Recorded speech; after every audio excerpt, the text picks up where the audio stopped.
জাতীয় গণতান্ত্রিক পার্টি জাকপা নিবন্ধন ফিরে পেয়েছে। এটা গত ফ্যাসিবাদ সরকারের আমলে অত্যন্ত অবৈধভাবে জাতীয় গণতান্ত্রিক পার্টি জাকপার নিবন্ধন বাতিল করে দেওয়া হয়। কারণ হিসেবে দেখানো হয় যে পর্যাপ্ত অফিস বা ভোটার সংখ্যা নেই।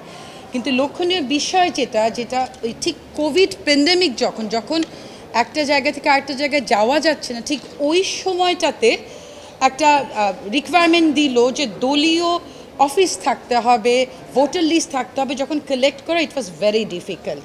এবং আরেকটা বিষয় ছিল যে সব দলকে ডাকেনি, সব দলের কাছে চায়নি। দে picked and choose, which is clear violation of our right guaranteed under Article 27 of the Constitution of Bangladesh. তারা করেছে কি, কিছু কিছু দলকে ডেকে করেছে, তার মধ্যে একটা ছিল জাকপা। তো এর বিরুদ্ধে জাতীয় গণতান্ত্রিক পার্টি জাকপার পক্ষ থেকে আমি চেয়ারম্যান রিট ফাইল করি, রুল ইস্যু হয়। আজকে রুল হিয়ারিং শেষে আমরা রায় পেয়েছি যে আমাদের নিবন্ধন ফিরিয়ে, জাতীয় গণতান্ত্রিক পার্টি জাকপার নিবন্ধন ফিরিয়ে দিতে হবে।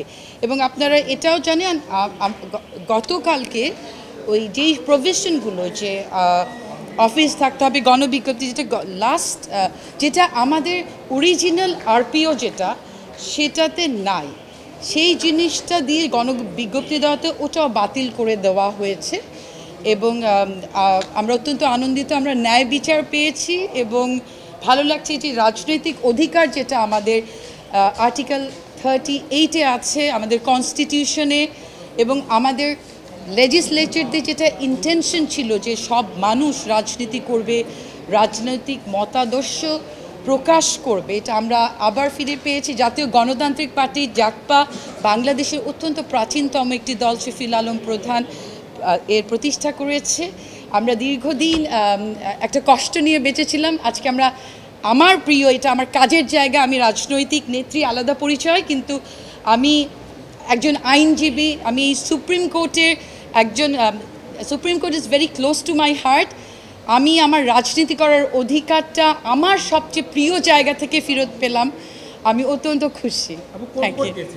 এটা দিয়েছে বিচারপতি মোহাম্মদুল্লাহ এবং বিচারপতি ফায়েজ আহমেদ সাহেবের কোর্ট দিয়েছে। আমাদের গ্রাউন্ড মূলত যে এর আগেও জাসদকে ফেরত দেওয়া হয়েছে মিস্টার জাস্টিস কামরুল কাদেরের, এবং আর একটা ম্যাডাম জাস্টিস নাইমা হায়দারের রায় আছে এবি পার্টির, খুব সম্ভবত, যে এই যে অফিস থাকতে হবে, ভোটার লিস্ট থাকতে হবে, এই বিষয়টা লিনিয়েন্ট ভিউ নিতে বলেছে। এই আইনটা একটা টেক অ্যান্ড ব্যালেন্স, বাট এটা এত স্ট্রিক্টলি ফলো করা আমাদের লেজিসলেচারদের ইন্টেনশন ছিল না।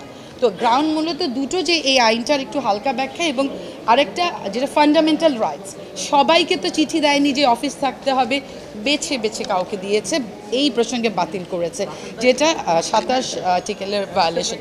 একটু বলো, আরপি অনুযায়ী থাকতে হবে, এবং এক্স্যাক্টলি আমরা এই শর্ত পূরণ করি নিবন্ধন নিয়েছি। নিবন্ধন নিয়ে নেওয়ার পরে এখানে একটা ধারা আছে যে যেই পার্টি ডিজায়ার্স, নতুন যারা চাচ্ছে, নতুন, আমরা তো নতুন না, আমরা অত্যন্ত প্রাচীনতম একটি দল, আমাদের জন্য এটা প্রযোজ্যই না। নিশ্চিন্তে খান স্বাস্থ্যকর অল টাইম পান, অল টাইম হেলদি লাইফ।